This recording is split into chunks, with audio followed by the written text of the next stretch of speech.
Hello, my dear and lovely students. Good morning, everybody. Dear students, I hope all of you will fit and fine and also doing very well in your education. प्यारे बच्चों, आज बैठे बैठे ऐसे ही दिमाग में दो चार लाइनें आई कि जिंदगी जीनी है तो तकलीफें तो होंगी, जिंदगी जीनी है तो तकलीफें तो होंगी, वरना मरने के बाद तो जलने का भी एहसास नहीं होता। यही लाइनें मैं आपके कैलकुलस पर फिट करता हूँ। कैलकुलस करना है तो मेहनत तो करनी होगी, वरना अलजेब्रा करने से मैथ करने का एहसास कहाँ होता है।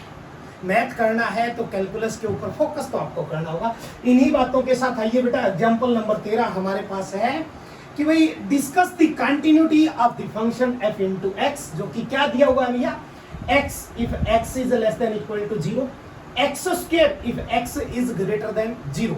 अब आप इस बात को समझिए कि भाई जब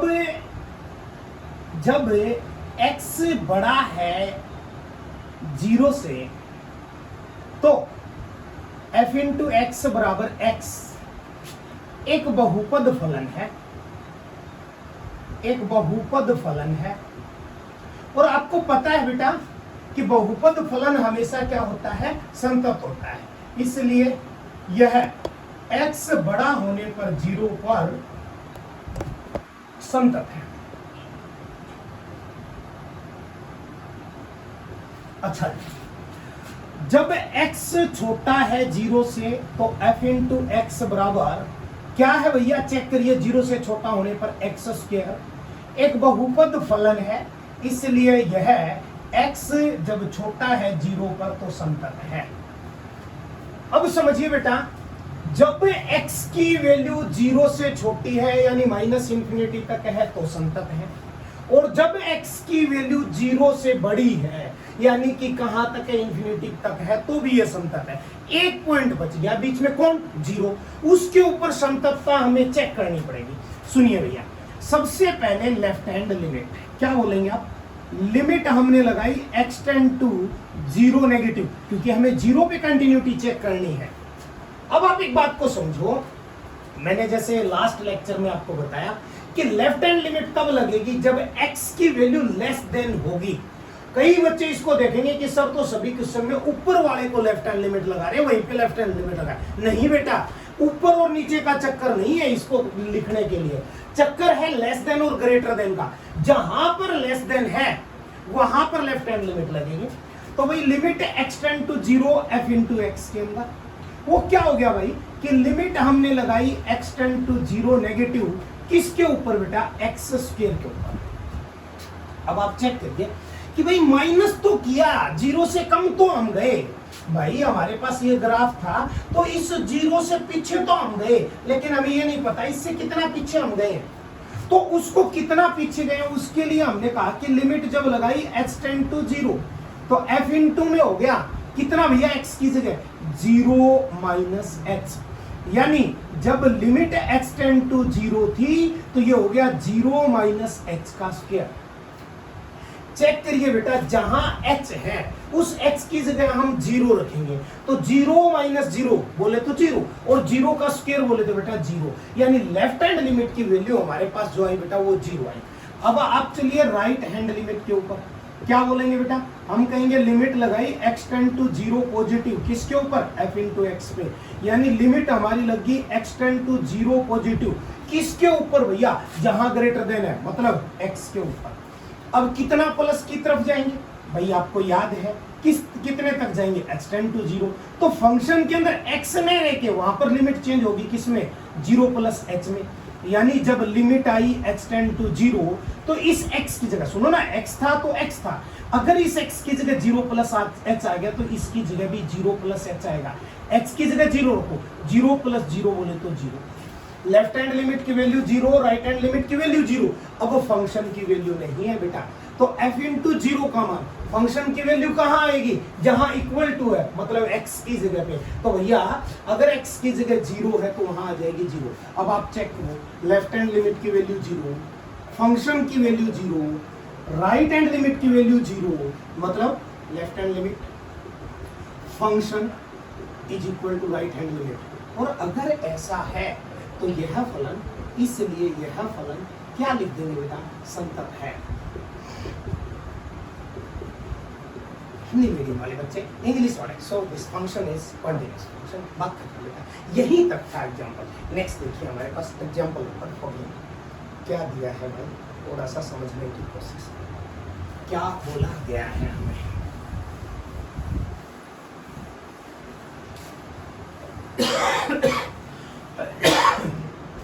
सॉरी बेटा, थोड़ी सी तबीयत मेरी डाउन है। हाँ भाई, क्या कहा, show that every polynomial function is continuous. सबसे पहले ये देखिए बेटा, पोलिनोमियल फंक्शन होता किस फॉर्म में है। सबसे पहले हमने लिखा भैया A only constant plus B X C X की 2 डी एक्स की पावर 3 ई एक्स की पावर 4 और सो ऑन। हमें नहीं पता क्या आएगा, x की पावर n आएगा या लास्ट में। लिमिट दी न, फंक्शन दिया, केवल एक चीज पूछी, बहुपद। भैया बहुपद ऐसे ही लिखे जाते हैं, हो सकता है एक पावर का है तो ये आ जाएगा, एचर बहुपद है अकेला ए आ जाएगा, 2 पावर का ये आ जाएगा, 3 का या 4 का या जाए, हम तो n पावर तक चले गए भाई। सबके ऊपर चेक करेंगे, और चेक क्या करना है वो समझ लो। आपको चेक ये करना है कि ये संतत है या नहीं। और मैंने तुम्हें बताया था, जब कोई पॉइंट नहीं दिया है तो वहां पर x की वैल्यू आप c मानेंगे। अब समझो बेटा, क्या लेफ्ट हैंड राइट हैंड का चक्कर है? क्या आपको इस फंक्शन में कहीं पर किसी जगह पर लेस देन या ग्रेटर देन का कोई मामला दिया हुआ है? अगर नहीं दिया हुआ तो ऑब्वियसली बात है, लेफ्ट हैंड लिमिट या राइट हैंड लिमिट का कोई चक्कर नहीं होगा। और left hand limit right hand limit का चक्कर नहीं होगा तो डायरेक्ट एक लिमिट लगेगी। लिमिट लगाई x टेंड टू c किसके ऊपर, f इंटू एक्स पे, यानी लिमिट लगाई x टेंड टू c किसके ऊपर बेटा, a plus B X plus C X square plus D X की 3 प्लस ई एक्स की power 4 plus so on x की पावर n तक। हमें नहीं पता उसका जो हमारे पास कोफिशिएंट है वो क्या है, हमने केवल x की पावर n लिखा। और अब आप समझो, जब limit x tend to c है तो भाई इसका मतलब रहे जहां जहां x है वहां वहां पे c डाल दो। बेटा कितना आ गया, a plus B C plus C square plus D C की 3 प्लस ई सी की power 4 plus so on C की पावर n। यहीं पे ये लिमिट की वैल्यू आ गई। ज्यादा झंझट में हम पढ़े ही नहीं। हमारे 2 काम थे, क्या कि भाई हमने चेक किया, लिमिट लगा दी। दूसरी क्या थी भैया, इस फंक्शन की वैल्यू क्या बोलती है सी के ऊपर, वो निकालो बेटा। मतलब f इंटू सी निकालो साहब, कितना, a plus B C plus C की 2 प्लस डी सी की 3 प्लस ई सी की 4 और प्लस सो ऑन सी की पावर n। वो भी प्लस में, वो भी प्लस में। क्यों, जहां x था उस x की जगह c जाना है तो यहाँ c स्क्वायर, यहाँ c की 3, यहाँ c की 4, वहां c की पावर n। और समझो, क्या ये दोनों वैल्यू सेम है? a तो a, bc तो bc, c की 2, c की 2, dc की 3, dc की 3, ec की 4, ec की 4, c की n। दोनों वैल्यू इक्वल है। इक्वल है तो कौन इक्वल होगा भाई? कौन इक्वल है? राइट हैंड साइड तो लेफ्ट हैंड साइड भी तो इक्वल होगी ना। क्या बोलोगे कि भाई जब हमने limit x tend to c लगाई f इंटू एक्स तो हमारे पास f इंटू सी के इक्वल आ गया। और आपको पता है अगर यह हो गया तो हम क्या बोल देंगे, यह फंक्शन यानी एक बहुपद फंक्शन है, एक पॉलिनोमियल फंक्शन है, इज ऑलवेज कॉन्टिन्यूअस। यानी बहुपद फलन हमेशा एक क्या होता है, संतत फलन होता है बेटा। And that's all. नेक्स्ट,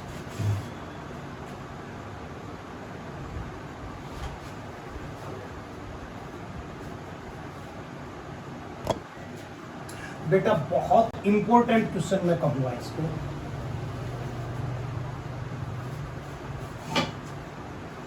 यानी एक ऐसा फंक्शन है जो अकेला होते हुए भी दोनों लिमिट मांगेगा। बहुत इंपॉर्टेंट क्वेश्चन मानता हूं मैं इसको। देखिए इसने कहा है, find all the points of discontinuity of the greatest integer function defined by f into x is equal to modulus of greatest integer of x, where this one denote GIF। Hindi medium वाले बच्चे समझ लो, इसने ये पूछा है कि भाई वो बिंदु बताइए जिनके ऊपर एक महत्तम पूर्णांक जो डिफाइन है f इंटू एक्स बराबर महत्तम पूर्णांक ऑफ x, जहां जहां पर ये असंतत है वो बिंदु बताओ। एक बार थोड़ा सा मैं आपको ग्राफ के ऊपर लेके चलता हूं, पहले आप समझने की कोशिश करना कि भाई महत्तम पूर्णांक का जो हमारे पास ग्राफ है, ग्रेटेस्ट इंटीजर का जो ग्राफ है बेटा, वो हमारा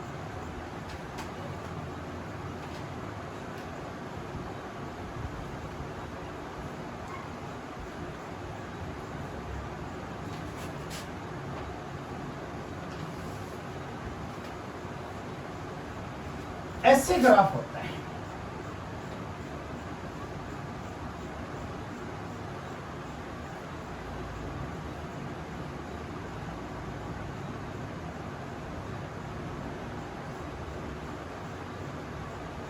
ये ग्राफ होता है जिसके अंदर ये जो वैल्यू है ये 1 है, ये जो वैल्यू है ये 2 है, ये जो वैल्यू है ये 3 है, ये जो वैल्यू है ये 4 है, ये जो वैल्यू है ये -1 है, ये जो वैल्यू है -2 है।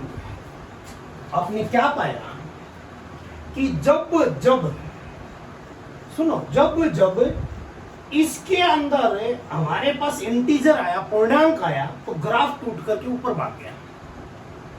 तो एक चीज तो निश्चित है, क्या भाई, जब भी पूर्णांक आएगा, जब भी कभी इंटीजर आएगा, तो ये फंक्शन जो है हमारे पास डिसकंटिन्यूस होगा बेटा।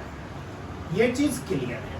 बाकी पॉइंट के ऊपर देख लो, जो डेसिमल के ऊपर कंटिन्यूस चल रहा है, आप चेक कर लो दोनों तरफ से पॉइंट। तो देखिए, हमने पॉइंट माना कि x की value c, where c belongs to z, z का मतलब हमने ले लिया इंटीजर, और मैंने कहा कि भाई c से पहले ग्रेटेस्ट इंटीजर एक क्या है बेटा, हमारे पास कंटिन्यूस फंक्शन है, ये बताता है। c के बाद में ग्रेटेस्ट इंटीजर एक हमारे पास क्या है बेटा, कंटिन्यूस फंक्शन है, ग्राफ बताता है। c पर चेक करना है। सबसे पहले बेटा मैं लेफ्ट हैंड लिमिट लगाऊंगा। अच्छा जी, ये चीज फिर से मैं आपको बोलता हूं, दिमाग में प्रॉपर वे से फीडअप कर लेना। जब भी ग्रेटेस्ट इंटीजर का क्वेश्चन आएगा, लिमिट आपको दोनों लगानी पड़ेगी, लेफ्ट हैंड भी और राइट हैंड भी। ये चीज परमानेंट सेट कर लो। इसको छोड़ के कोई भी फंक्शन सिंगल आता है, एक लिमिट से काम चल जाता है।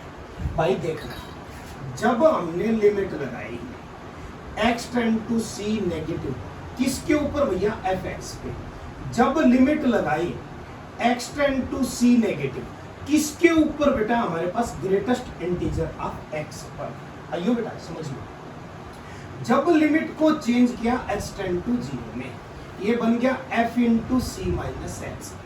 जब लिमिट को चेंज किया x टेंड टू 0 में, ग्रेटेस्ट इंटीजर बन गया c माइनस h। बेटा बहुत गहरी बात आ गई, मैंने इसका आंसर लिखा c माइनस 1, और पॉइंट आता है ऐसा क्यों, why। एक बात सुनिए, मान लो लिमिट है, समझ लो एक बार बस, x टेंड टू 2 नेगेटिव है fx पे, यानी लिमिट आ गई x टेंड टू में 2, और वो किसके ऊपर बेटा, negative greatest integer of x पे। जब लिमिट आप लेके जाओगे x टेंड टू 0 में, तो f इंटू हो गया 2 माइनस h। जब लिमिट आप लेके जाओगे x टेंड टू 0 में, तो greatest integer of 2 minus h।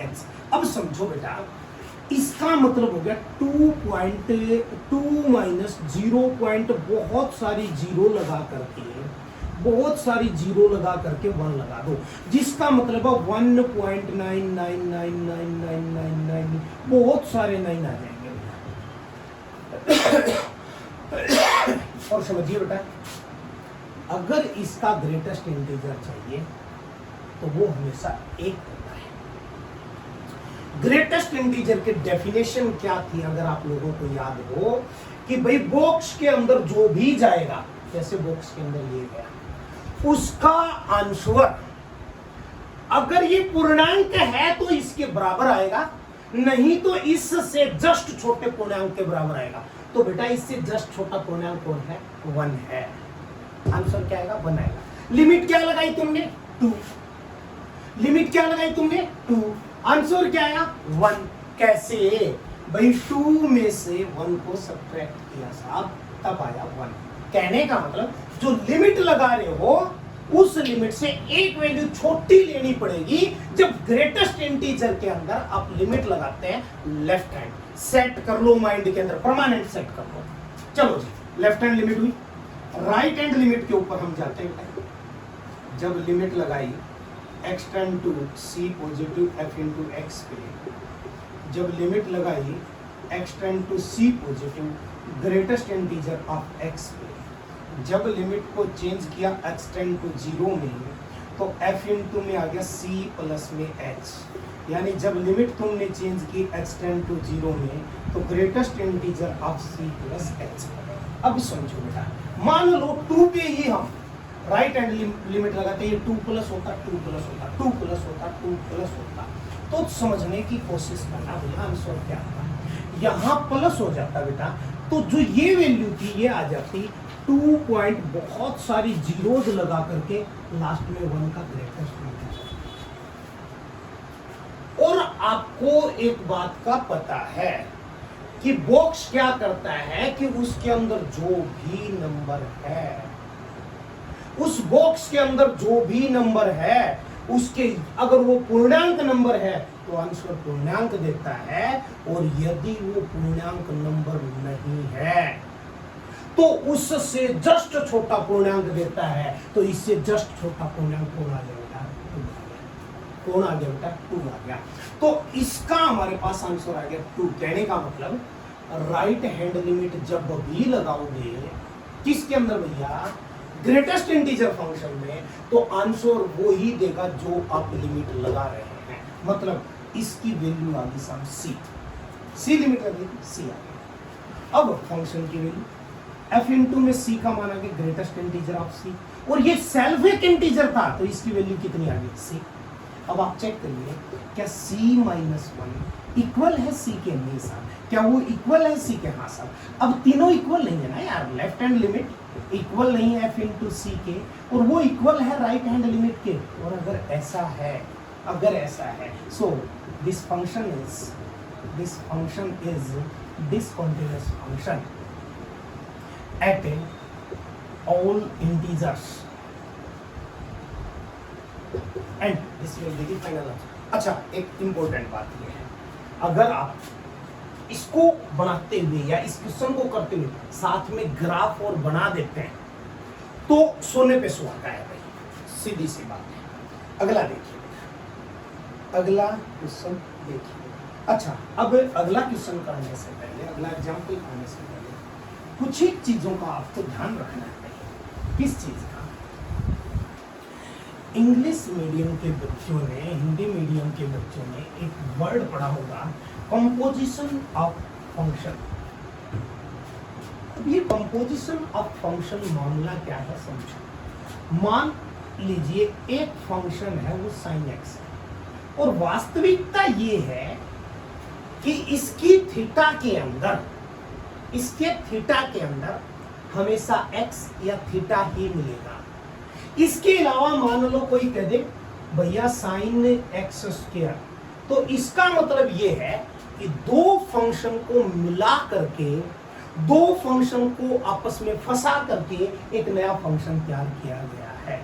अगर यहां हो sin मोड ऑफ x, इसका मतलब भी यही है कि भाई मोड नहीं चाहिए हमें, तो अकेला x चाहिए।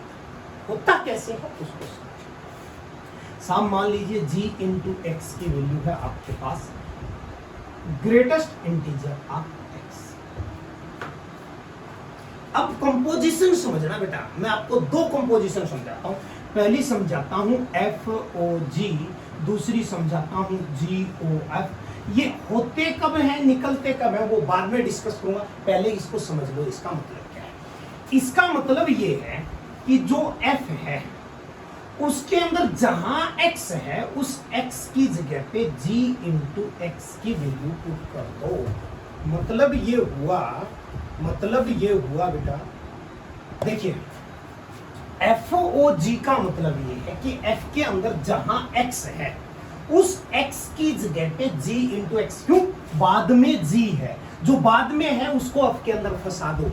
मतलब जहां x था उस x की जगह अंदर फंक्शन के अंदर जहां जहां x दिखता है x की जगह g इंटू एक्स फंसा दो। मतलब साइन g इंटू में x, यही तो बनेगा भैया। और सुनना, इसको आप लिख सकते हैं साइन g इंटू एक्स की खुद की वैल्यू क्या है भाई साहब, ग्रेटेस्ट इंटीजर ऑफ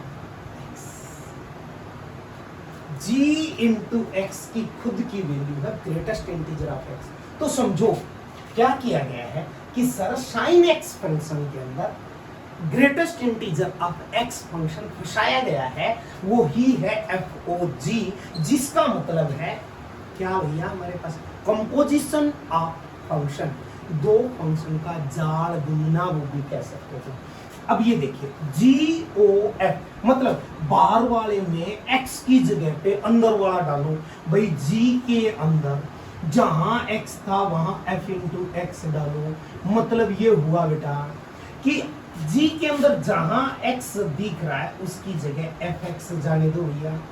कहने का मतलब ये है बेटा कि भाई ये ग्रेटेस्ट इंटीजर ऑफ fx की वैल्यू कितनी है, खुद की sin x।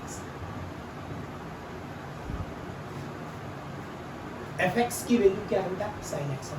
ये है composition of function. I hope कि आपको अच्छे से समझ में आया होगा, नहीं आया हो तो आप दोबारा पूछ लेना बेटा, कोई दिक्कत नहीं, कमेंट कर देना। अच्छा अब समझो एक बात, मान लो मैं ये पूछूं यहाँ क्या हो रहा है, तुम सीधा बोलना कि सर साइन देख लिया तो एक फंक्शन तो था sin x, बहुत बढ़िया भाई। अब x की जगह कौन फंसा दिया रे, जल्दी से दौड़ के देखो यार, सर x की जगह पे फंसा दिया कौन, मॉडुलस ऑफ x। हुआ क्या, समझो हुआ क्या, सर f के अंदर g को फंसा रखा है, FOG निकालना है। यहां आओ बेटा, क्या है, अरे बोल दो यार, फंक्शन क्या है। सर साइन देखते ही हमने लिख दिया sin x है। अच्छा जी, g इंटू एक्स क्या है साहब एक्स स्क्वायर है। गेम क्या खेला गया है कि f के अंदर g की वैल्यू फंसाई गई है, यानी FOG बनाया गया है, और जो क्या बनाया बेटा, sin x square, sin x square. ये है कंपोजिशन ऑफ फंक्शन। ठीक है, मैंने तुम्हें बताया था ना, क्या जेई की साली कौन है, कैलकुलस, और कैलकुलस का बहुत क्लोज फ्रेंड जो है वो कौन है, फंक्शन। देख लो ना, आने लग गया ना फंक्शन, बार बार बीच में आएगा, बार बार आएगा भैया, एक बार नहीं बार बार। अब आप समझिए कि कंपोजिशन कब कर सकते हैं, कंपोजिशन पॉसिबल कब है भैया। अब समझो, मान लो FOG निकालना है, तो जो आपका f है उस f की अगर आप रेंज बोलो, और जो आपका g है, g का डोमेन बोलो, f की रेंज और g का डोमेन अगर दोनों इक्वल आ जाते हैं, यानी रेंज इज इक्वल टू आ जाती है डोमेन ऑफ g। जब f की रेंज जो है डोमेन ऑफ g के इक्वल आ जाती है, तो उस कंडीशन के अंदर FOG निकाल सकते हो, नहीं तो FOG नहीं निकलेगा भैया, सीधी सी बात है। क्यों, जब तक इसकी बाहर वाली वैल्यू, जो इसका आउटपुट है वो इसका इनपुट नहीं हुआ, जो सॉरी बेटा सॉरी किसको किसके अंदर पुट कर रहे हैं, f के अंदर g को पुट कर रहे हैं, तो g की रेंज, f की रेंज नहीं, g की रेंज, ओके, और f का डोमेन दोनों इक्वल हुए तो FOG पॉसिबल है। क्यों भाई, क्योंकि f के अंदर g को डाल रहे हैं, g का आउटपुट यहां आएगा, और जब g का आउटपुट यहां डालेंगे उस आउटपुट पे इस f का इनपुट होना ही चाहिए, नहीं तो आपको g निकलेगा नहीं। तो range of g must be equal to domain of f। अगर ऐसा है तो ही FOG पॉसिबल है, नहीं तो दुनिया में कोई ऐसी जगह नहीं है जहां आप FOG निकाल लेंगे। अब बात करें अगर GOF की, तो हम क्या कहेंगे कि साहब f की रेंज ऑफ x और g का डोमेन ऑफ g अगर both are equal then we can get GOF।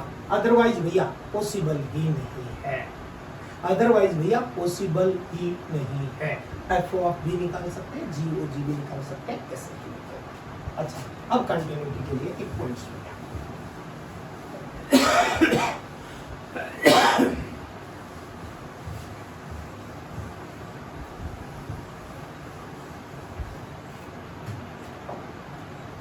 मान लो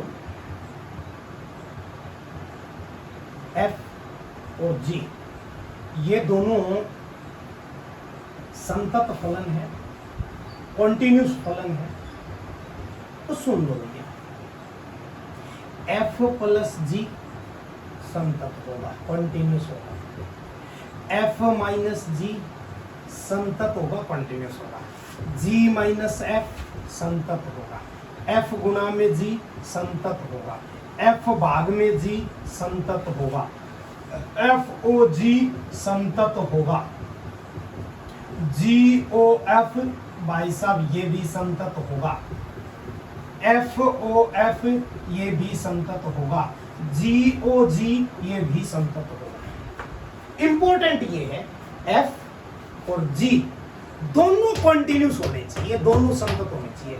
अगर दोनों कॉन्टिन्यूस है, दोनों संतत हैं, तो भाई कौन सी भी ऑपरेशन लगा लेना, F plus G, F minus G, G minus F, F गुणा में G, F बाई G या G बाई F, ये भी मैं कह सकता हूं। लेकिन इनके अंदर दो चीजें ध्यान रखनी है। इसके अंदर G जीरो नहीं होना चाहिए, क्योंकि मैंने आपको पहले ही बताया था। क्या बताया था भैया? G को जीरो करने का मतलब यमराज को कॉल करना, हेलो यमराज आइए मुझे ले जाइए। चलती हुई ट्रेन के अंदर से कूद जाना, भाई साहब एक बहुत बड़े कांच के कमरे के अंदर सो जाना और उसके ऊपर से पत्थर गिरना, ये सब के सब डिनोमिनेटर जीरो होना है। नोट डाउन करो। हाँ जी, एफ भी कभी जीरो नहीं होना चाहिए। बस इन दो के ऊपर संतत नहीं होगा। अगर ऐसा हो गया तो संतत नहीं, बाकी संतत है। ये संतत है, ये संतत है, ये संतत है, सब कॉन्टिन्यूस कॉन्टिन्यूस कॉन्टिन्यूस। बेटा अब जो क्वेश्चन हैं हमारे, इसी के ऊपर चलेंगे। क्वेश्चन को आप समझेंगे बड़ी अच्छे से और फिर आप आंसर दे पाएंगे। सुन क्या है।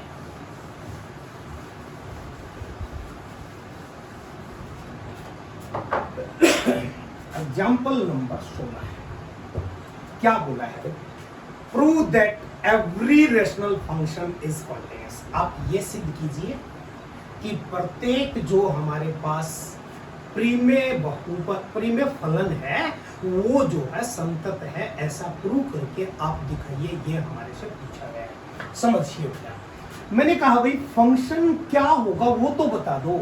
सर फंक्शन होगा g इंटू एक्स अपॉन में h इंटू एक्स, यही तो होगा भाई। और हम कह देंगे भाई कि h इंटू एक्स है ना वो कभी जीरो नहीं है। बेटा ये चीज तो तुम जब भी अपॉन लिखो ना, हाँ भाई गणित कर रहे हो ना, मैथ कर रहे हो ना, तो दिमाग में परमानेंट सेटल कर लो। जब भी इस चीज को लिखो तो h into x is not equal to zero, ये पहले ही लिख देना।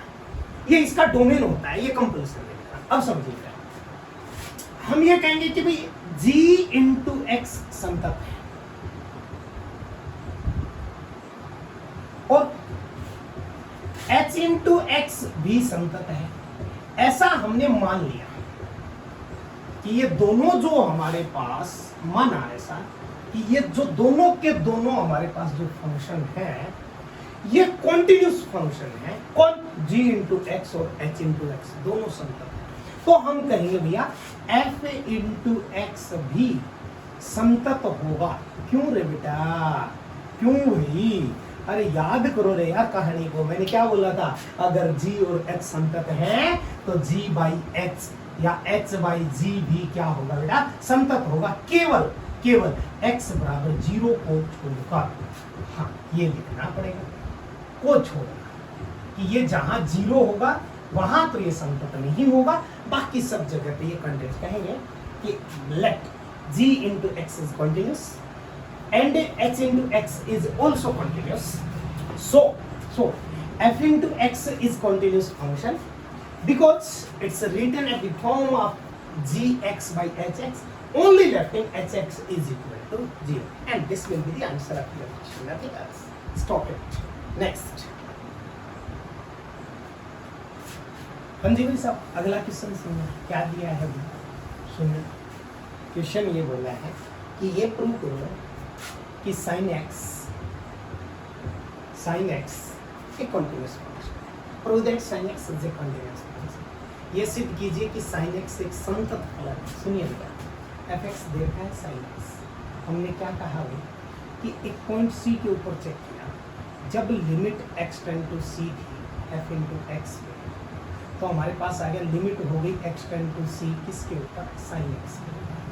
देखिए बेटा f इंटू सी, नोट 0 c, वैल्यू आ गई बेटा कितनी आ गई, sin c।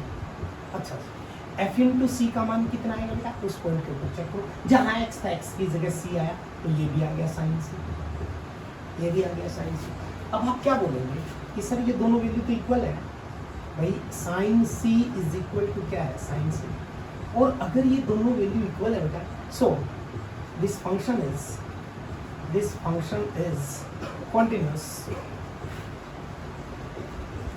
at all real values। और यहाँ पे ये जरूर लिखेंगे कि C belongs to R, ये जरूर लिखेंगे बेटा, इसलिए यह फलन सभी वास्तविक मान के ऊपर क्या होगा बेटा, हमारे पास संतत होगा भाई, यही तो हमें चाहिए। अरे यही तो क्या एग्जाम्पल नंबर 17 है। अगला देखिए एग्जाम्पल नंबर 18 के ऊपर क्या बोला है भाई हमें, एग्जाम्पल नंबर 18 में क्या बोला है भाई, देखो f इंटू एक्स बराबर 10x, तो बोला है आप प्रूव करके दिखाओ ये एक कंटिन्यूअस फंक्शन है। हमने कहा भाई f इंटू एक्स बराबर हो गया sin x upon cos x, लेकिन हमें एक बात ध्यान रखनी है बेटा, क्या भाई cos x की वैल्यू कभी 0 नहीं होनी चाहिए। अब समझो cos की वैल्यू 0 कहाँ होती है भैया, याद करो थोड़ा सा, यहाँ पे वैल्यू होती है 0 एंड समथिंग कुछ भी, और आप समझो कोऑर्डिनेट ज्योमेट्री में पहली जो वैल्यू होती है वो cos की होती है और दूसरी वैल्यू होती है वो sin की होती है। इसका मतलब पहली वैल्यू cos की यानी 0 आ रही, कहाँ पे, एक तो इस पॉइंट के ऊपर यानी π/2, यहाँ 3π/2, सर यहाँ अगली वैल्यू है यार 5π/2, सर यहाँ पे 7π/2, और सर यहाँ पे 9π/2, और यहाँ पे 11π/2, और ये प्रोसेस ऐसे ही चलता रहेगा भैया, ये प्रोसेस ऐसा ही चलता रहेगा। यानी जब जब ये हुआ तो इसकी वैल्यू 0 आई, कहने का मतलब when x is belongs to किससे बेटा, सुनना मैं कहूँ 3, 7, 11, 1, 5, 9, तो क्या पाया कि भाई ये सब ओड नंबर हैं, 1, 3, 5, 7, 9, 11 सो आगे चलते जाए, इसी प्रकार माइनस के भी चलते जाएंगे भाई। ओड नंबर के साथ जब जब π/2 आई तो क्या हुआ, cos 0 हुआ, और 0 तो नहीं चाहिए, तो ये लिखना पड़ेगा कि x जब बिलोंग नहीं करता है किससे बेटा, ओड नंबर भाई साहब 2n+1 या 2n-1 जो मन करेंगे, इसके साथ में कौन π/2। लेकिन एक बात मैं जरूर कहूंगा कि बेटा कोई भी इंसान कभी नहीं चाहता कि वो नेगेटिव पॉइंट की तरफ जाए, इसलिए आपको 2n+1 ही लिखना है इसको। अब ये पूछा है ऐसा प्रूव करो कि ये कंटिन्यूअस फंक्शन है, हम क्या कहेंगे भाई कि sin x is continuous. 2 minute पहले हमने प्रूव किया था। अच्छा sin x एक संतत फलन है। दूसरी बात सुनिए बेटा, cos x is also continuous,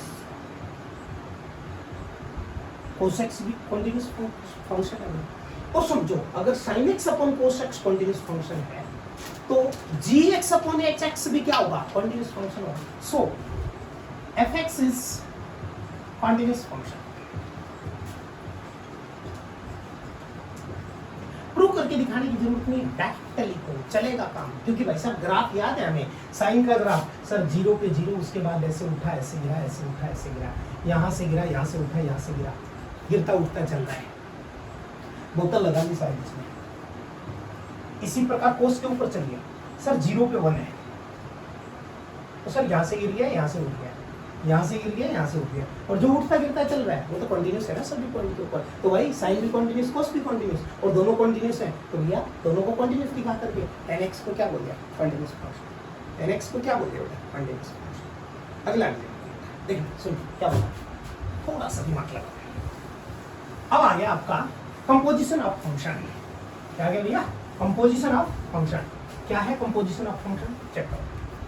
इसने बोला है fx एक फंक्शन दिया गया जो दिया है sin x स्क्वायर. हम ये कह सकते हैं कि इसके अंदर gx की वैल्यू है वो है sin x, और इसमें h इंटू एक्स की वैल्यू है वो है x स्क्वायर. अब तुम समझो सर x स्क्वायर कभी नहीं आता, इसलिए मैंने कहा gx को ओनली sin x, और इस x की जगह कौन फंसाया, x स्क्वायर फंसाया, तो वो hx आ गया. अच्छा ये बनाने के लिए हुआ क्या सर, fx के लिए ये हुआ कि हमें goh निकालना पड़ा.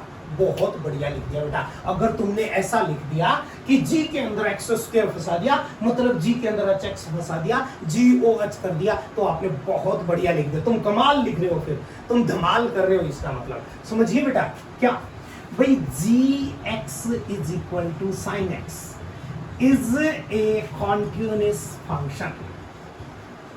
Continuous function, you know. Okay, and you know h into x is equal to x square is also a continuous function. Why? Because it is a polynomial function. तुम्हें पता है भैया बहुपद फलन है, तो h into x भी तो कंटिन्यूस होगा ना, और g into x कौन है रे, sin x. तो भाई sin x तो कंटिन्यूस होता ही है या नहीं, है कि? अरे किया था थोड़ी देर पहले क्वेश्चन के अंदर, और ग्राफ भी बना के दिखा दिया तुम्हें यार. और क्या जान लोगे बच्चे की, इससे ज्यादा और क्या चाहिए. अब समझो बेटा, अगर ये भी कंटिन्यूस ये भी कंटिन्यूस, तो क्या बोलते हो कि भाई goh is also a continuous function. अच्छा जी, क्यों? Composition of function is always continuous. You know very well. So you can say GOH is also a continuous function, and you have proved the same thing. And we need to prove that sin x square is a continuous function. Next देखिए बेटा, हमारे पास next example जो है वो हमारे पास है. Stop.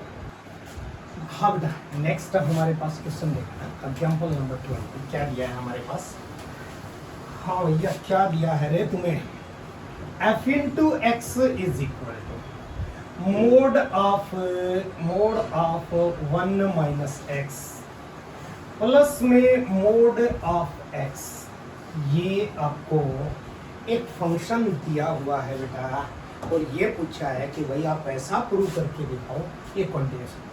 इसका composition जो दिया है ना, ये जो दे रखा है टेढ़ा दे रखा है, बहुत सोचने वाला कंपोजिशन दे रखा है बेटा. समझना आप क्या कहोगे. सर ये जो फंक्शन है ना f इंटू एक्स, इसको दो चीजों में तोड़ा है, एक तो g इंटू एक्स, एक तो h इंटू एक्स. देखना बेटा, सबसे पहली चीज है बाहर का मॉडुलस. तो g इंटू एक्स को मैंने कह दिया मॉडुलस ऑफ x. अब सुनो, इस x की जगह पर कौन फंसाया गया है? ये पूरा मामला फंसाया गया. ये कौन है भाई? ये h into x, 1 minus x plus में मॉडुलस ऑफ x.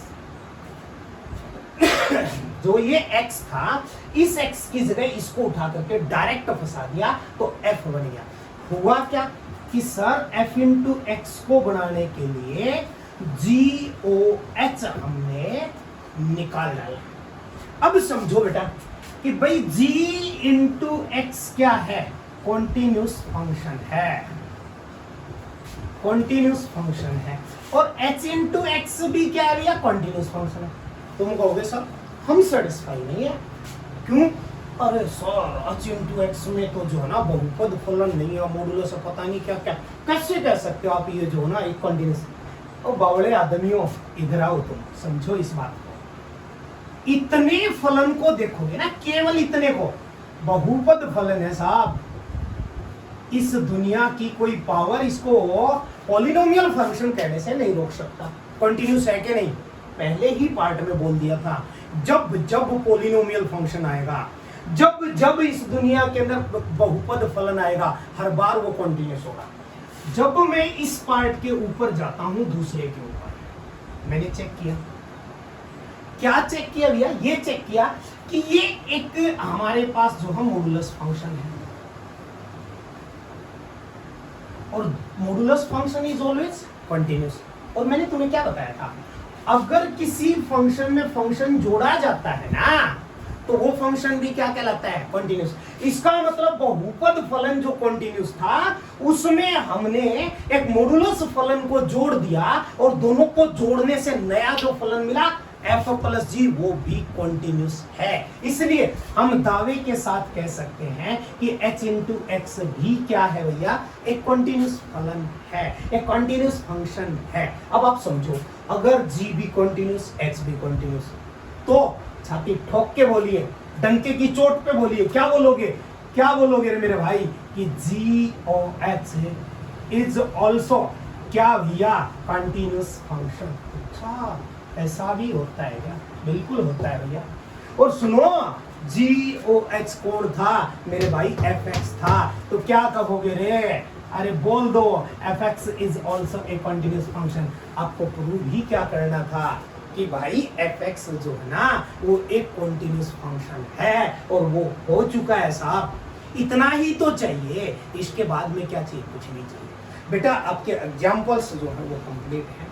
अब आइए आप उसके बाद में अपने पास किसके ऊपर हो गया? फंक्शन, इसकी एक्सरसाइज के ऊपर।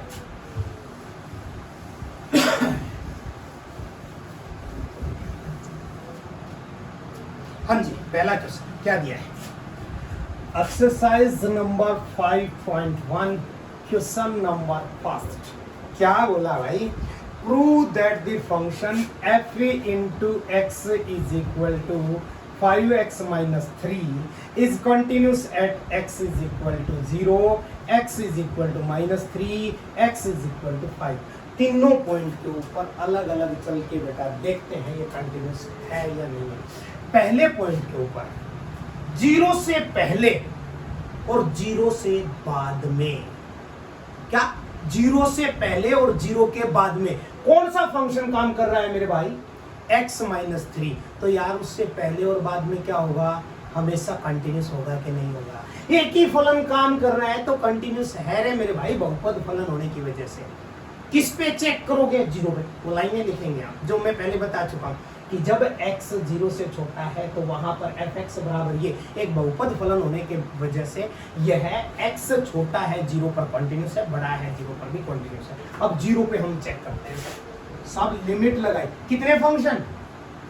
लेस देन ग्रेटर देन का चक्कर है क्या? क्या एक से ज्यादा फंक्शन है क्या? नहीं है, एक ही लिमिट लगेगी, दूसरी की जरूरत नहीं है, डायरेक्ट एक लिमिट का। लिमिट x टेंड टू 0 लगाई, किस पे बेटा? fx पे। वो इक्वल हुआ लिमिट x टेंड टू 0 लगाई, किस पे? 5x माइनस 3 पे। सब x की जगह 0 पे लो ना यार। 5 इंटू 0 0, 0 माइनस 3 बोले तो माइनस 3। और उस फंक्शन की वैल्यू 0 पे क्या आई साहब? जहां x है वहां 0 को 5 इंटू 0 माइनस 3 मतलब माइनस 3। तो ये माइनस 3 जो है वो इक्वल था इस माइनस 3 के। और ये माइनस 3 कौन था? ये चीज ऐसा कौन? जब लिमिट x टेंड टू 0 थी fx के ऊपर, तो वो हमेशा इक्वल था f इंटू 0 के। और यदि ये दोनों इक्वल हैं, so this function is continuous at x is equal to 0। इसलिए यह फलन x बराबर 0 पर क्या है बेटा? संतत है। दूसरे पार्ट में फ्री पे चेक करो, जब limit x tend to minus 3 थी fx के ऊपर, तो बेटा लिमिट हो गई x टेंड टू माइनस 3 किसके ऊपर भैया? इस फंक्शन 5x माइनस 3। बेटा लगाइए, x की जगह -3 जाने दीजिए। 5 3 जा 15 माइनस का, और -3 -18, और f इंटू में -3 की वैल्यू चेक करिए यार भाई, रखिए यहाँ पर, क्या होगा 5 इंटू -3 -15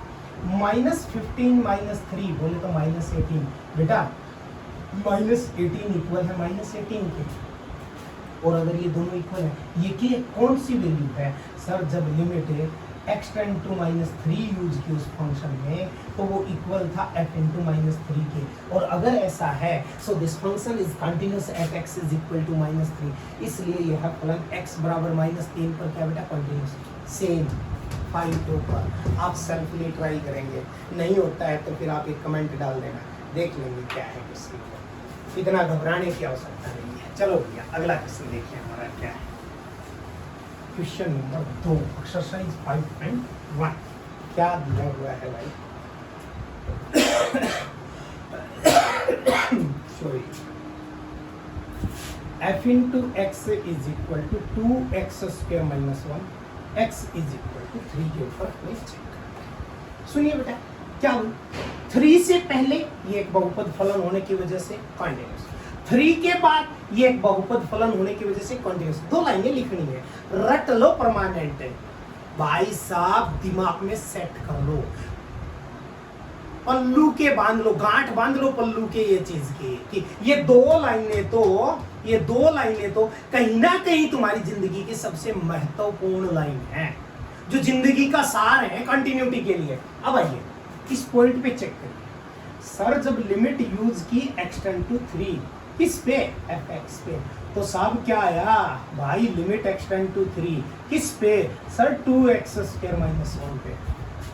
मेरे भाई x की जगह जाने दो यार 3 का स्क्वायर 9 2 जा 18 माइनस 1 17, इट्स मीन्स इसके अप्रोक्स वैल्यू 17 है।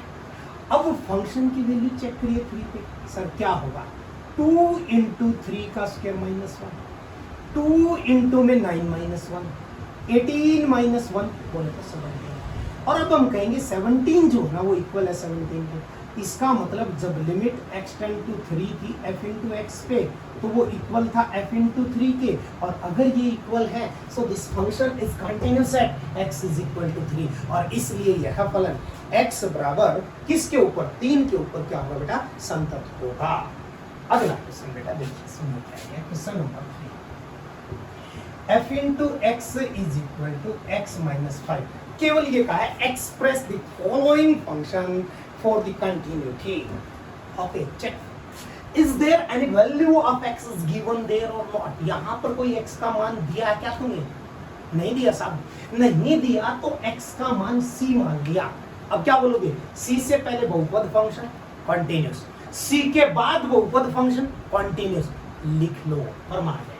हाँ जी, अब c पे चेक करो, जब limit x tend to c लगाई f इंटू एक्स पे, तो क्या हुआ सर? लिमिट आ गई x टेंड टू c किसके ऊपर? x माइनस 5 पे, जो क्या बन गया c माइनस 5, और f इंटू में c की वैल्यू कितनी रहे मेरे भाई? c minus 5। क्या c माइनस 5 इक्वल है क्या c माइनस 5 पे? सर ऑब्वियसली इक्वल है। तो ये c माइनस 5 कौन था वो तो चेक कर लो सर। जब limit x tend to c थी fx के अंदर, तो वो इक्वल थी f इंटू सी के, और यदि ये दोनों इक्वल हैं so this function is continuous at x is equal to what? At x is equal to c। Next question, f into x is equal to 1 by x minus 5, और आगे बड़ा ही प्यार से लिखा है कि x इक्वल नहीं है 5 के, मतलब सीधा सा है, यमराज को कॉल करने की जरूरत नहीं है कि आके मुझे उठा ले जा, सुसाइड अटेम्प्ट करने की जरूरत नहीं है, हमने लिख दिया, नहीं तो मैथ तुम्हारा सुसाइड कर देगा। ये पॉइंट नहीं लिखा तुम खत्म हो भैया, सीधी बात है। डिनोमिनेटर 0, और जिसका हर 0 उसका सब कुछ 0 भाई, वो खत्म। आइए सर, हमने x की वैल्यू c ही ली, क्यों? वही पॉइंट आया कि भाई हमें यहाँ पर कोई वैल्यू दी हुई नहीं है भाई, सीधी सी बात है। अच्छा जी, हाँ जी, तो समझिए जब लिमिट आपने x टेंड टू c लगाई f इंटू एक्स पे, तो लिमिट आपकी लग गई x टेंड टू c किसके ऊपर बेटा? 1 बाई एक्स माइनस 5 के ऊपर। चेक करिए बेटा, वैल्यू आ गई 1 बाई c माइनस 5, और f इंटू सी की वैल्यू चेक करोगे तो भाई 1/c माइनस 5, क्या ये वैल्यू इक्वल है 1/c माइनस 5? ऑब्वियसली है। तो ये वैल्यू कौन थी साहब? ये थी कौन कि जब limit x tend to c use की f इंटू एक्स में तो वो इक्वल हो गया f इंटू सी के। और अगर ऐसा है तो ये फलन इसके ऊपर क्या बेटा कंटिन्यूस है। अगला देखिए भाई, f into x is equal to x square minus 25 upon में x प्लस में 5 होता है। x is not equal to minus 5। That's good thing. ये संस्कार बोलते हैं। ये बताते हैं आपके माँ बाप आपको कैसी शिक्षा देते हैं। जब आपने लिख दिया कि x is not equal to minus 5 है, भाई माँ बाप घर के संस्कार देंगे, आपके टीचर आपको आपकी एजुकेशन के संस्कार देंगे। ये आपके टीचर के संस्कार है जो आपको बता रहा है कि डिनोमिनेटर कभी 0 नहीं होना चाहिए। सुनिए, क्या x की वैल्यू है क्या साहब? नहीं है, c ले लिया सर। जब लिमिट लगाई कहां से कहां? x टेंड टू c किसके ऊपर बेटा? x स्क्वायर माइनस 5 का स्क्वायर अपॉन में x प्लस में 5। ये पहले fx को लगेगा, बाद में दोबारा इसके ऊपर लगेगा कि भाई limit x tend to c किसके ऊपर बेटा? x स्क्वायर माइनस 5 का स्क्वायर अपॉन में x प्लस में 5। क्यों भाई? 25 जो है वो 5 का स्क्वायर है बेटा। जब limit x tend to c थी ये हो गया x प्लस में 5 इंटू में x माइनस 5 अपॉन में x प्लस में 5। और समझिए बेटा, इससे ये गया। अब c की जगह ये रखिए, क्या गया? c minus 5। अच्छा एक चीज हो, लेकिन क्या c belongs to real number but c is not equal to minus 5। वही संस्कारों की बात है कि x की वैल्यू माइनस 5 नहीं हो सकती तो c की वैल्यू भी माइनस 5 नहीं हो सकती। अब f इंटू सी की वैल्यू क्या आ गया? c स्क्वायर माइनस 25 अपॉन में c प्लस में 5। ओके चेक करिए बेटा, c स्क्वायर माइनस 5 का स्क्वायर अपॉन c प्लस में 5, मतलब c प्लस 5 इंटू में c minus 5 upon c plus में 5। बेटा इससे ये गया आंसर क्या है भैया? c minus 5। चेक करो क्या दोनों इक्वल है? इक्वल है। तो ये पार्ट जो है इस पार्ट की इक्वल है, और इक्वल है तो ये क्या है? हमारे पास कंटीन्यूअस फंक्शन है। अगला क्वेश्चन, इंपॉर्टेंट क्वेश्चन है भैया, ये बहुत इंपॉर्टेंट क्वेश्चन है। अब आप इस चीज को समझो, बहुत डिटेलिंग से समझो। सुनो क्या दिया है? f into x is equal to modulus of x minus 5। Last example में मैंने आपको जब ये करवाया तो आपको एक चीज मैंने आपको साफ शब्दों में बताई थी कि बेटा इसको सबसे पहले 0 रखो तो x की वैल्यू आएगी 5।